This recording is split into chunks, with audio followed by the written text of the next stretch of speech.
You're listening to the Night Demon Network. Go to nightdemon.net/subscriber to unlock more exclusive content.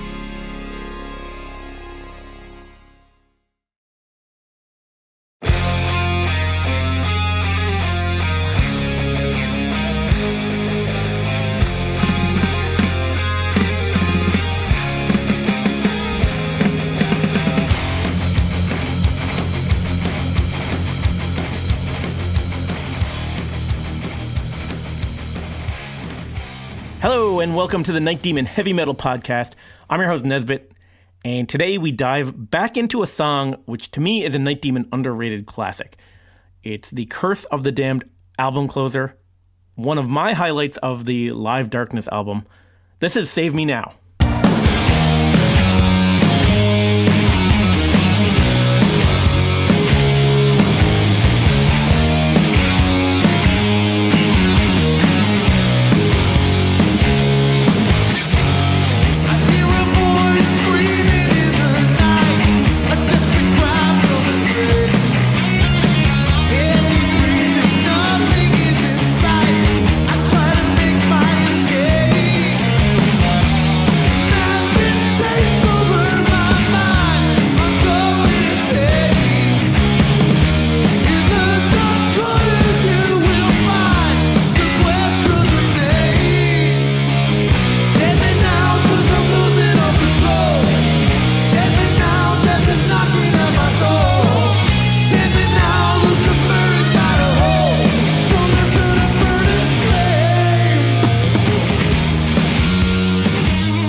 I remember recording that the first time when that was part of the, I guess, the Full Speed Ahead sessions or whatever those are called.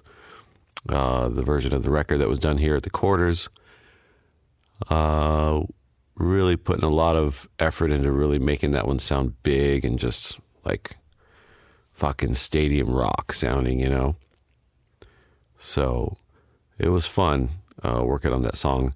The Run for Your Life sessions were recorded in late 2013 into early 2014. And obviously Curse of the Damned was recorded in the summer of 2014.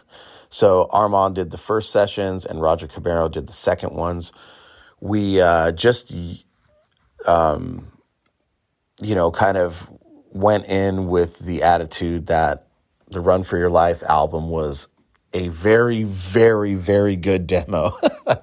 But the click track, using that, I mean, we thought we were being professional, but it took all the energy away from what Night Demon was. So we talked with our label and they felt the same way.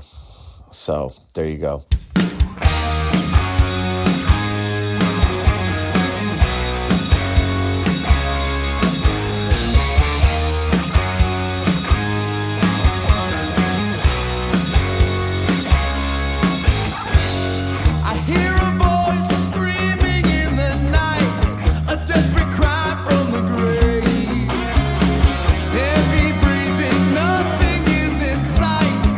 Try to make my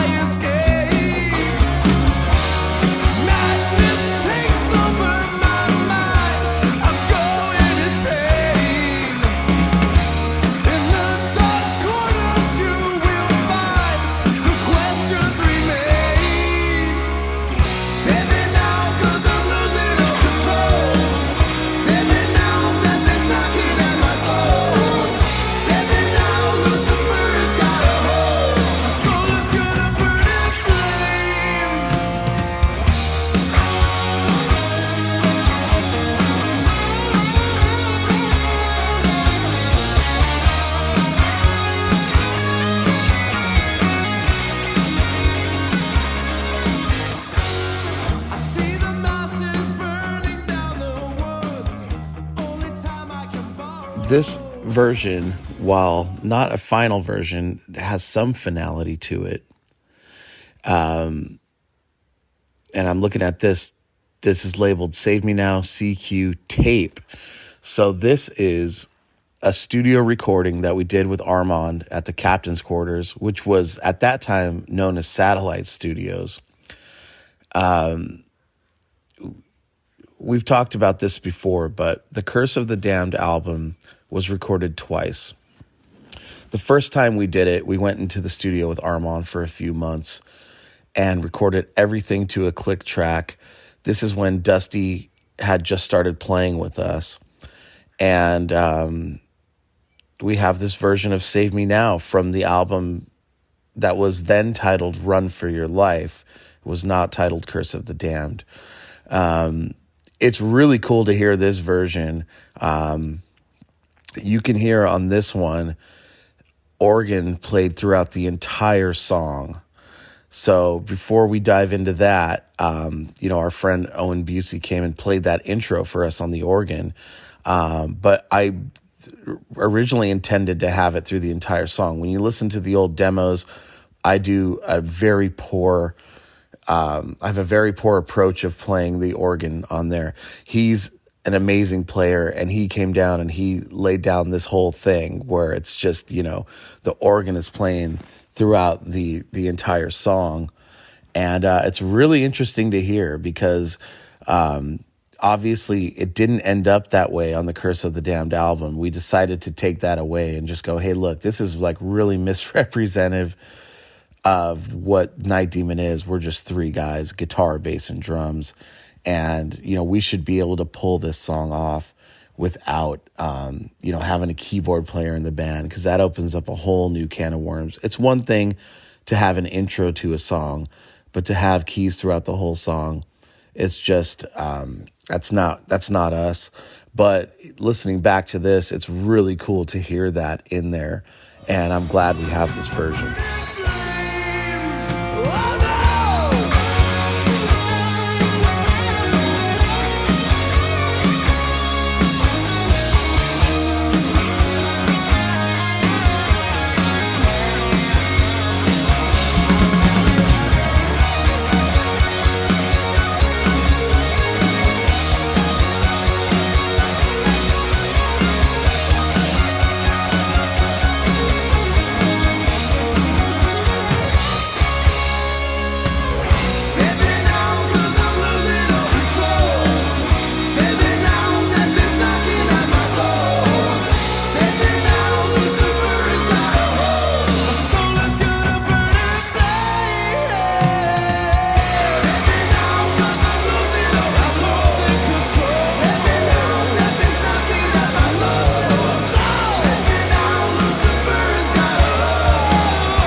The idea for the intro, that was my idea. I wanted keyboards throughout the whole song, as I mentioned. The sounds before the keys come in, that is also a keyboard. It's an organ. So our friend Ron Baldwin had a Nord Electro 2, which was a really, really, really great top-of-the-line emulator, synth and organ emulator. Nord makes the greatest stuff as far as, digital hardware, real keyboards, 88 weighted keys like a real piano, that emulates those organ sounds like to the T. So we called our friend Owen Busey, who is a phenomenal keyboardist. He played for the band Army of Freshmen for years and was also playing keys in Mandex, which was a kind of 80s hair metal tribute thing that me and Armand were doing. kind of moonlighting to make money at the time. He was really great, and he was the only choice on our list.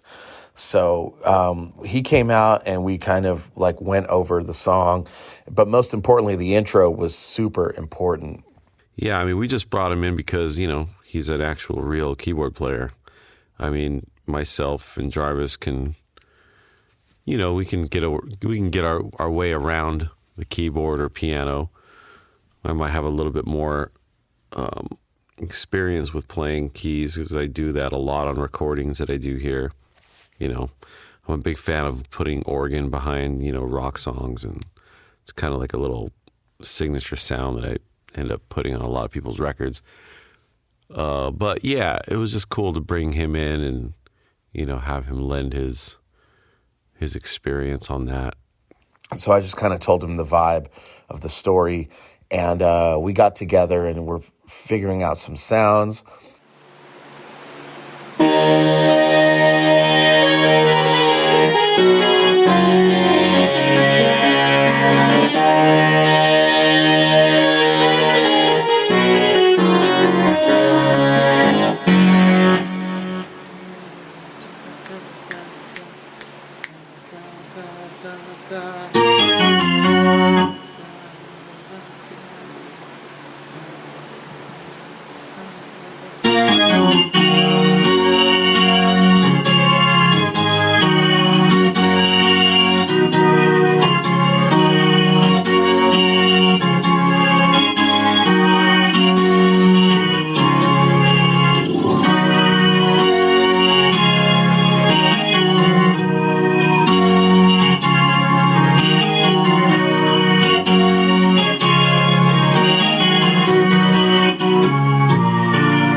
But yeah, I mean, the fucking intro thing, I'm not sure whose idea it was, but I definitely had a pretty big hand in creating that with Owen. Owen Busey is a good friend of ours. He was originally played in a band called the Army of Freshmen, which is like kind of a pop rock kind of synth band. And then he later on did his own kind of solo band, like a piano-based solo record that I recorded here as well. And yeah, it's just really low organ notes, basically in the beginning. Just a lot of reverb, kind of like a cathedral. What you hear at the beginning, that droney kind of sound, that's just the organ on the lowest note, just oscillating.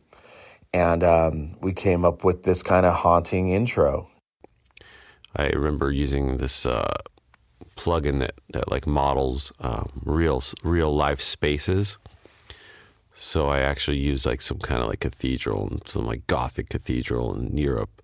It has that huge, 4 or 5 second reverb decay going on there, just making it really big and moody. It's like imagine like the Phantom of the Opera playing that or something like that.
So I think it's great, man. It really kind of sets that song up, and it's also really good live. I mean, when that thing fills the room, you really feel it, really creates a mood, gets you into the vibe of the song. A lot of credit to Owen for being able to knock it out of the park. He came in with a lot of ideas for that, and it's classic now. Armand recorded that, and what we did was, when we did the Curse of the Damned album later on, when we went back into the studio, we just decided, look, let's just keep the intro, and let's keep that from Armand's recording, so we wouldn't have to redo that whole thing. It was perfect the way it was.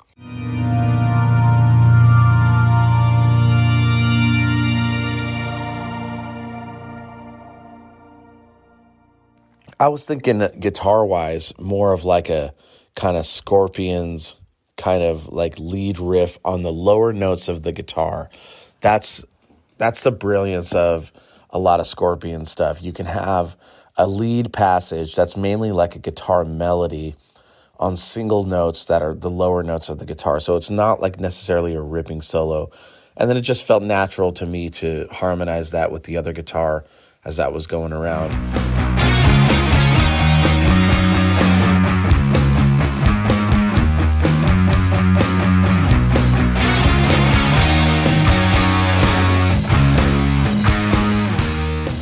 So obviously live, we don't do any of these guitar harmonies, but it's implied, we'll switch off.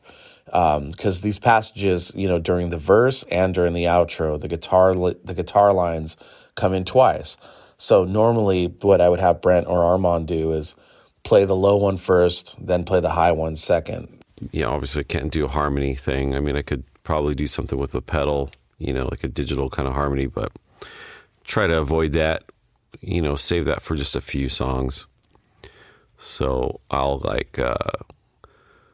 play part of it. The first one I'll play up high, and the second one I'll play up low, just to give it a little bit of a different change, a little change, so it doesn't repeat. See the masses burning down the woods. Only time I can follow. Oh, I'm priestess, see those ancient words. Where your school I'm going to throw now. You don't really lose a lot by doing that. And obviously we don't have two guitars. So, but for album purposes, it was nice to throw those harmonies on. The pick scrape. Yeah. So I think I was just, during the lead up to the outro solo, I think I was just kind of running out of ideas. So, or I wanted the song to build. So I did like the longest pick scrape of all time.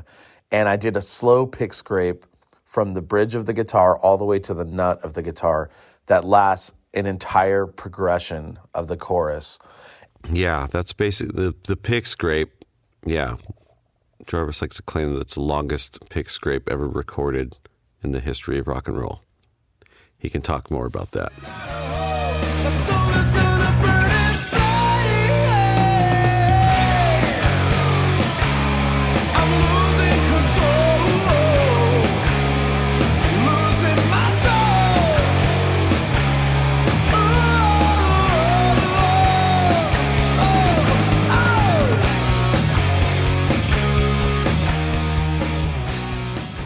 It's just kind of cool thrown in for background effect and kind of fills it out a bit.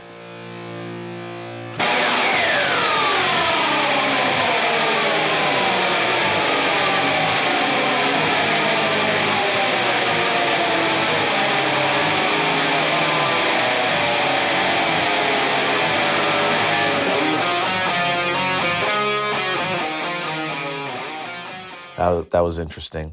The story behind the lyrics. So without getting fully into it, because it's a really cool book, and I recommend people seek it out themselves and read it. It's not that easy to find, but, this is your typical 70s British occult novel having to do with witchcraft and witches.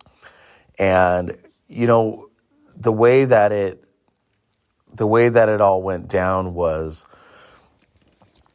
we had found this artwork that we wanted to use for the band, and it's the cover of the book Tanith, this 70s occult novel that we're talking about. So it was just found in an online search, and Brent showed it to me, and I was like, this is fucking incredible. So we had to have this.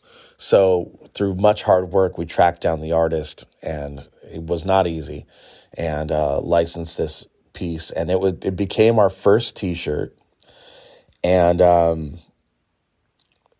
after, when we were starting to make the Curse of the Damned album, I thought, hey, let's get this book. So like we found it on eBay, and I go, I'm actually interested. Like maybe I'll check this book out. Maybe I'll read it. And so I did. And that gave me the inspiration for the lyrics behind the song. And, really, like, even when you're talking about the band Demon, I mean, there's a lot of witchcraft type themes in there. So I thought this is a perfect kind of tribute to the Demon style song. I will just read, let me see here, without giving all of this stuff away, basically, if you were to seek this book out, this Tanith book, like I said, it's not super easy to find. I mean, there is stuff out there. I wish there was an ebook for this kind of stuff. They should really catalog all books now, just like they do in music, and really just have this stuff available. I mean, it's just, to me, it's a bit insane that people spend all this time creating stuff and somehow it just goes away. It's just not fair. I think we owe it to this cover artist, and we owe it to Jack D. Shackelford, the author. So let me just do this. I'm looking at the book right now, and on the cover, it says at the bottom, like the tagline, "A nightmarish novel of demonic possession." I mean, that immediately sucked me in. After reading the story, I don't know how accurate that tagline is. It definitely sucked me in, and the visuals bring it all together. But essentially, it's about a witch named Tanith. I don't know about the demonic possession, a nightmarish novel of demonic possession. Who knows what they were doing back then to sell books? I mean, to my knowledge, even the artists that were doing these cover arts at the time, I don't even know if they read the stories. I mean, this artwork has a flying goat with a naked woman on the front, being controlled by a demon or like a Grim Reaper kind of figure, and like nothing in this story resembles that. So I think, I don't know. They were trying to crank out a lot of books back then, and this is what you end up with. That's the marketing, but it worked, right? So I'll just read you the back cover. It says, "Hellspawn. It was a small and squat, the disproportionately cumbersome and bloated body supported on bowed muscular legs. The arms were long and covered with coarse hair. There were frills of this hair matted at the wrists, appended to which were huge, brutal hands. The head was big and flat, low-browed and topped by a fringe of sparse hair. The ears were huge and pointed, and the whole cranial structure was held tilted forward by its own great weight, too massively heavy for the stunned body. It was unequivocally male.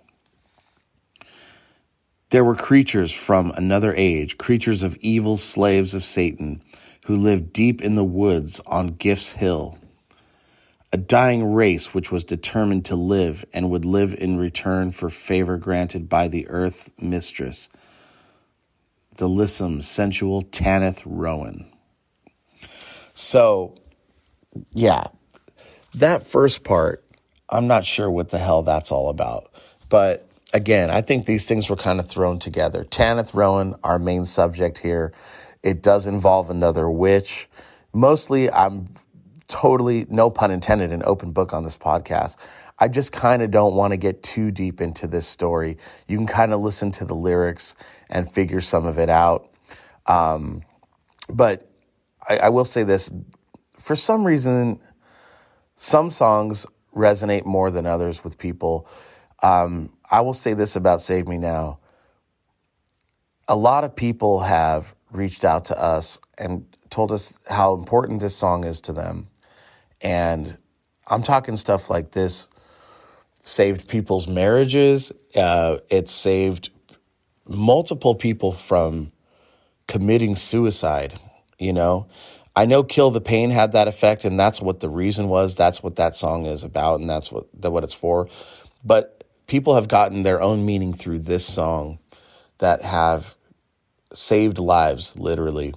And I want to keep that intact, and I want to leave this song open to interpretation by the listener, because I don't know who's going to hear this song in the future, but I'm guessing it's going to be more and more new people over the years. So I'm going to leave that as it is for now. The lyrics: I hear a voice screaming in the night, a desperate cry from the grave. Heavy breathing, nothing is in sight. I try to make my escape. Madness takes over my mind. I'm going insane. In the dark corners, you will find the question remains.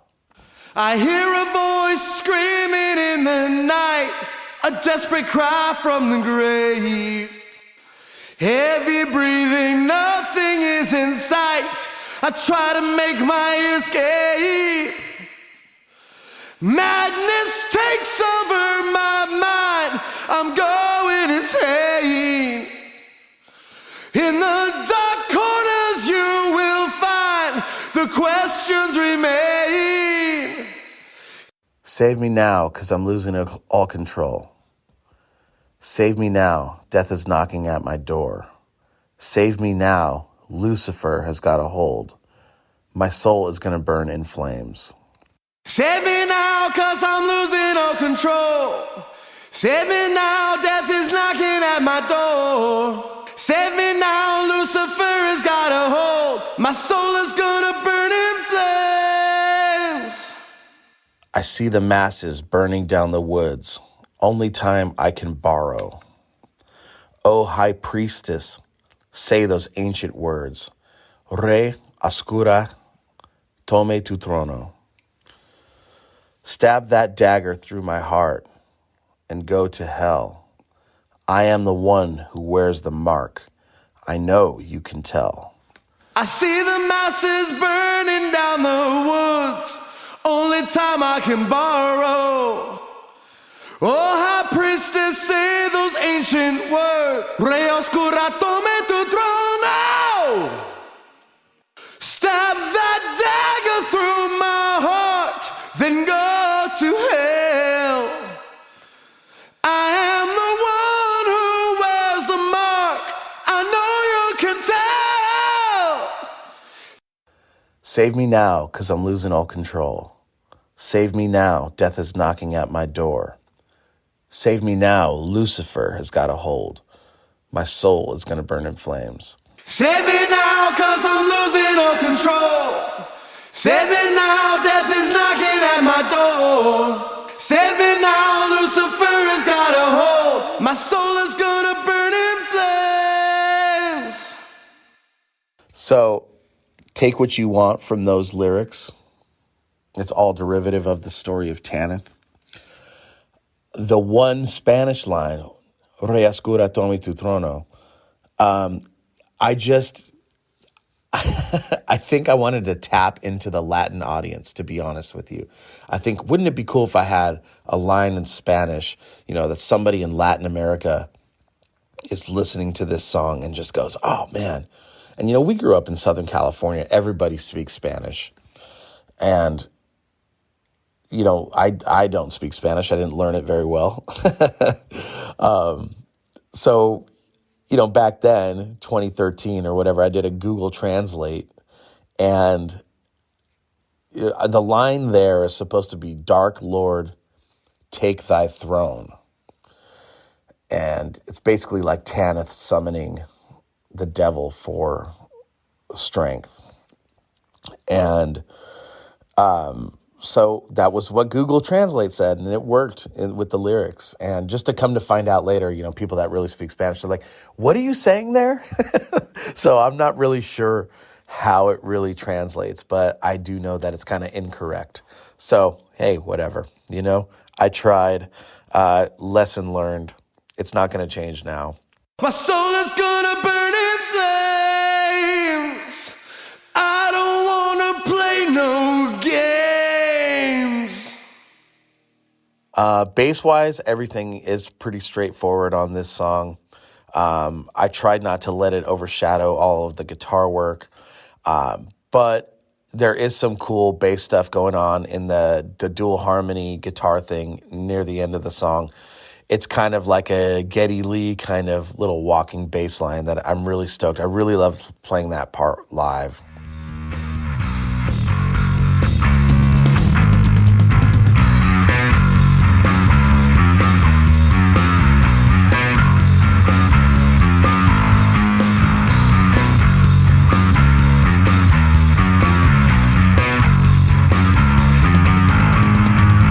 Save me now, 'cause I'm losing all control.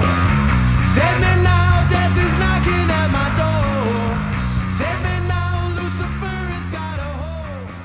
I guess the reason for Brent not playing the solos here is I just had an idea for the song and I was really passionate about it and I was just going for it. And the idea was, there's no egos in this band, and small egos or whatever egos we have, we don't let them get in the way for the greater good of what the end result is.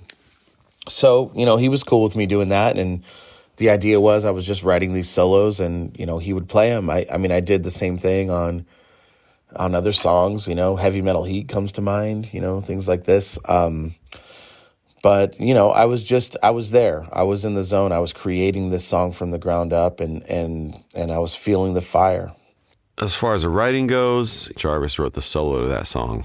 I remember him sitting that down. He had that even back when we first recorded it back in the day at my place here. The first solo it's mainly meant as a break. It's kind of like something that Saxon would do or something. It's like the song is already mid-tempo. We've gone through this long intro, and then we've gone through the hard rock intro, and then we bring it down for the verse, and then we have this big chorus. So instead of just kind of trotting along and going back into a verse, it's like, let's rock out for a minute here and do the solo.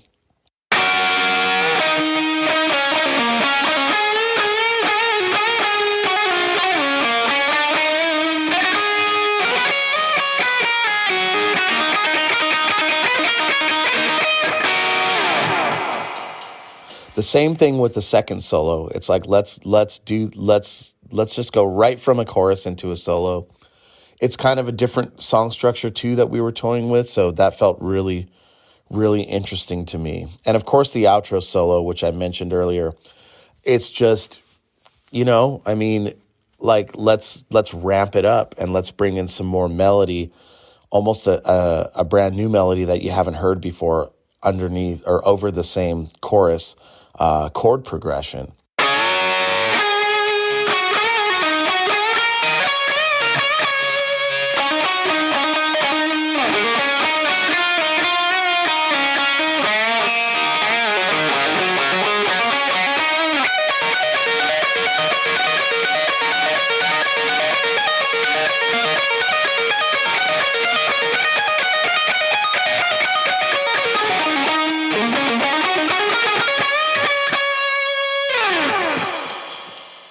So that's what that's all about.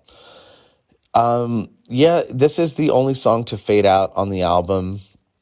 If you listen to the demos, there is an ending, but we live, obviously we have to do an ending. But I don't know, it being the last track on the album and it being so epic, we just kept playing that part in the studio, just continued on and on and on. I don't think there's a recording of that. I mean, if there is, they're on the raw tracks. But yeah, the right decision was to fade out, and especially because it was the last song on the album, just to fade the song out.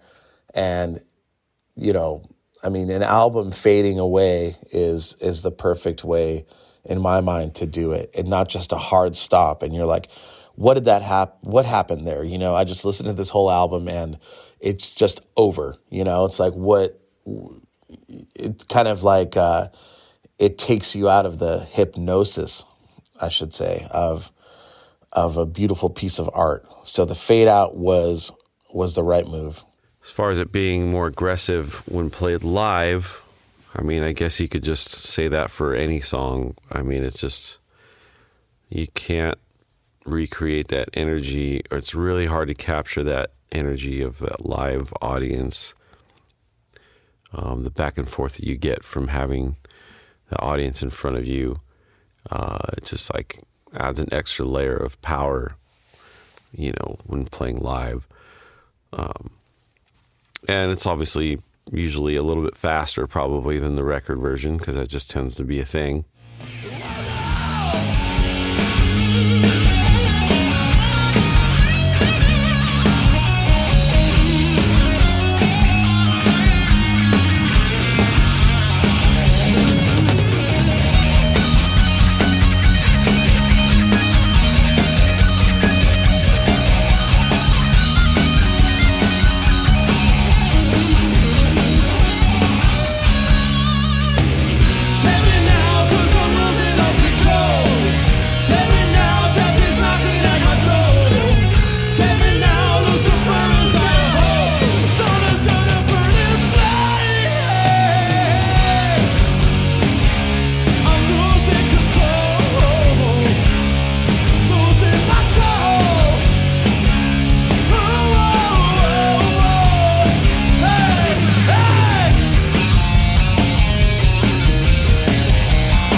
I pretty much stick with the solos the way they are because I just think they're good, and they didn't really need to be embellished in my mind. Like I said, I remember when we recorded that the first time, and Jarvis sitting down and playing through those solos. So I really kind of, by watching him do that, pretty much picked up on it and how to play those. So yeah, I try to stick pretty much to the record on those. I guess, yeah, playing it live is a bit more aggressive just because we're a bit more hard-hitting live. And also, I think back in these days in the studio, we were so cautious of just playing well, and our tempos were a lot slower. It's one regret that I do have, but I wouldn't change anything, But I do wish we had a little more of a live kind of feel, like fire, back in those days in the studio. But at least, we have the studio versions and we have the live versions. Cool thing about playing it live, I sing those harmonies with him. That's something that was never done before I was in the band, so it took that song to the next level. Save me now, 'cause I'm losing all control. Save me now, death is knocking at my door. Save me now, Lucifer is got a hold. The sun is gonna burn in flames. I'm losing control. Yeah, we don't play the song very often live. I don't know why that is. I don't know if we think it was boring or whatever. And yeah, I'm not really sure why we don't bust this one out more. I mean, I guess it's a pretty standalone track. But I guess I feel like we bust that song out for specific reasons. Sometimes we feel like an audience,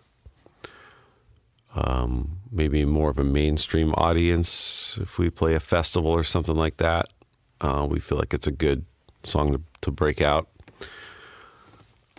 So yeah, just kind of one of those things. We just gauge it on the type of show. We did it quite a bit on this on the Michael Schenker tour. It was more kind of the audience for that, and it went over pretty well. I mean, given if we have a longer set, I would love to bust this song out more. And now that we're talking about it again, I think it's going to make some more appearances coming up here.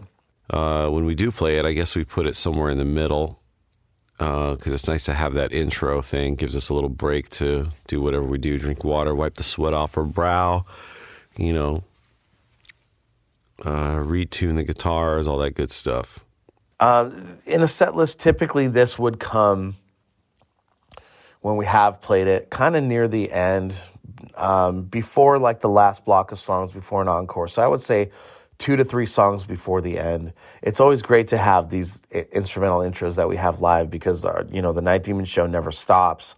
So it's nice to be able to kind of like take a little breather while this happens. But we just have to time it out right. But overall, look, I mean, the song, it's something we're really stoked on still to this day. And people still tell me it's my favorite song. We actually hooked in a lot of people. I remember on the Curse of the Damned album tours, a lot of people would come up and say, please play that song. Please play that song. And we were really surprised by that.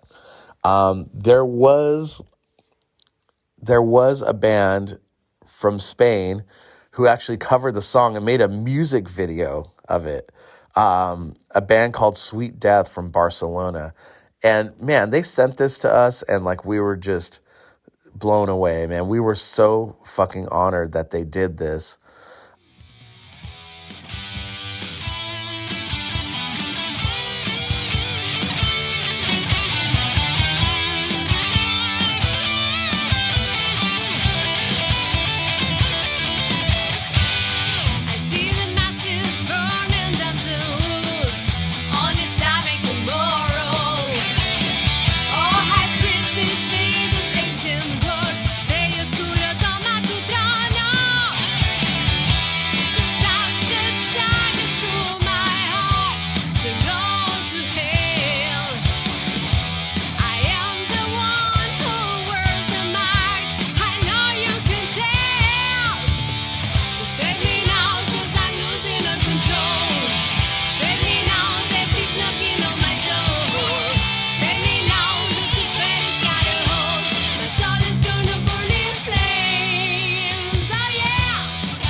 And again, covering a current song, that takes a lot of balls, and making a music video for it and everything. And the fact that they're Spanish speakers, right? So maybe my incorrect Spanish did reach a Latin audience, and it reached them and inspired them so much to actually cover the song and go into the studio and record it and make a music video for it. Oh yeah, the Spanish band that covered this song, Sweet Death. What a tribute, right? What an honor. I mean, come on, these guys, like, not only did they cover the song and record it, but they made a fucking video. And it's not just a, simple live playing video. I mean, there's a storyline kind of thing going through it. So, I give those guys props for that. So when we heard about this, we were really stoked, and we played in Barcelona, and the band was there, and they told us about it and sent us a link. And so it'd be cool to see them do it live someday. Or if they can, we can team up and play the song together at some show in Barcelona sometime. That'd be cool. There's sometimes you write songs like this and you think like, man, are we totally going off track here? Are our fans not going to dig this? This is not a headbanging anthem? Are we going to lose people on this? But it felt so good to us, and it felt so right. And it turned out that this song has had more importance than many other songs in the Night Demon catalog. And I'm honored to be talking about it here. And thank you guys so much. Let's keep it going. And we're going to bring this song back into the set somehow. Straight up rock and roll, man. Good beat. Laid back. Something for your mom to sing along to. Tap your feet to. It's pretty much got everything, man. It's got good harmonies, good vocal harmonies, good hooks, good guitar harmonies, great solo. So, yeah, kind of an overlooked song. I feel like that song someday may just take on a life of its own. I don't know. I feel like it didn't really get out there like a song like that should have. But we'll see. You never know. There's still time for anything. Well, that's it for Save Me Now. I hope you got a bit more appreciation for this song. I love this one. I've been wanting to do an episode on it for a while. In the subscriber section on nightdemon.net, we have the full demos for the song, the full studio version of Save Me Now that was recorded and shelved. I'm also going to stick a few live versions and an instrumental version of Save Me Now up there. More on becoming a subscriber on nightdemon.net. And to play out this episode, I have a brand new 2024 mix of Save Me Now that I'm going to play now in its entirety. And that'll also be in the subscriber section if you want to give it another listen. Until next week, this is Nesbitt signing off.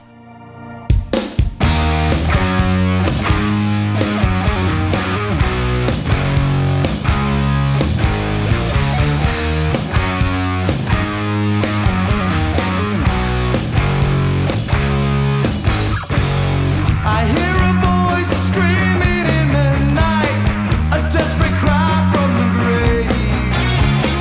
Heavy breathing, nothing is in sight. I try to make my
Thanks for listening to the Night Demon Heavy Metal Podcast. Head over to nightdemon.net, click on the subscriber tab, and sign up to access exclusive weekly bonus content. If you would like to donate to support the Night Demon Heavy Metal Podcast, you can do so through PayPal at paypal.me/nightdemonmetal. Additionally, if you have not already done so, please subscribe, like, rate, and review the show on iTunes or wherever you listen to podcasts.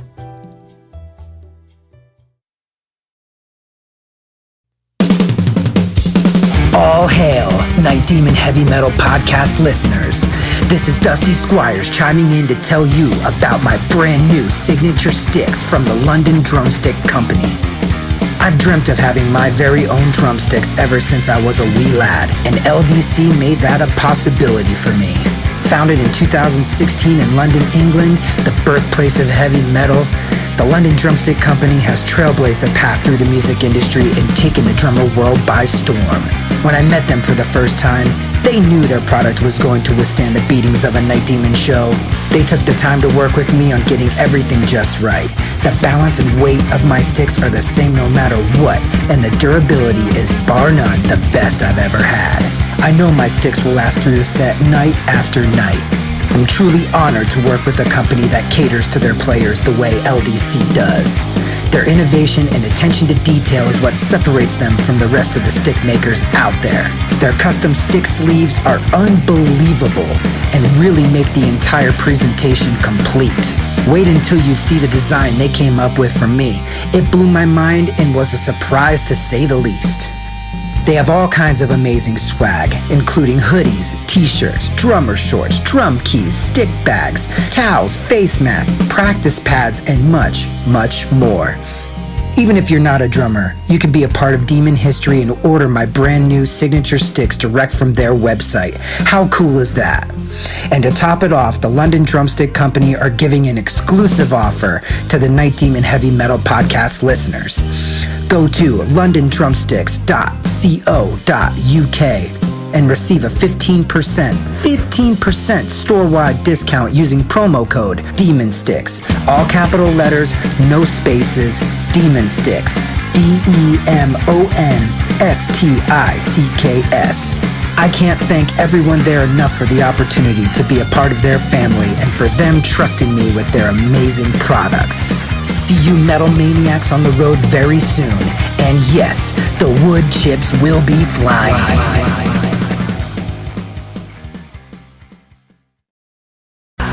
Greetings, boils and ghouls. This is your comrade, the Crypt Keeper here, reporting dead from the sanctuary of the strange. Tonight's macabre myth is a fright-filled feature, one overflowing with monsters, madness, and magic.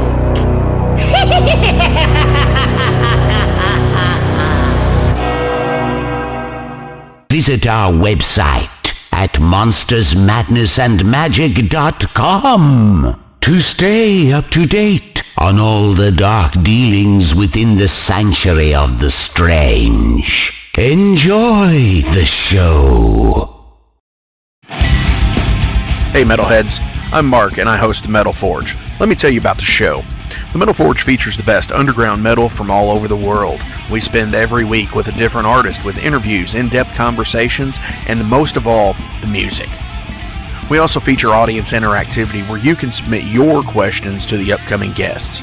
New episodes are out every Friday at noon Eastern Time at metalforgeradio.com or wherever you listen to your podcasts.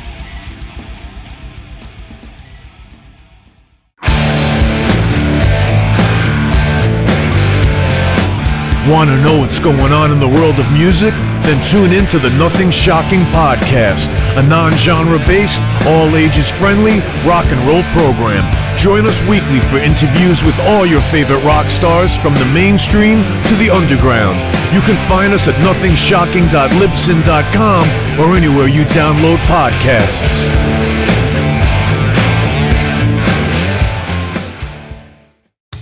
Okay, metalheads, you've been complaining that there has not been a channel that plays all of the heavy metal videos from past, present, and future for years and years at this point. Well, that time is over. Heavy Metal Television is back. HeavyMetalTelevision.net is the website. Go there. You can see videos playing 24/7, 365, all the time. All the best from the old school, the new school, and everything in between. Check it out, HeavyMetalTelevision.net. It is where the metal is.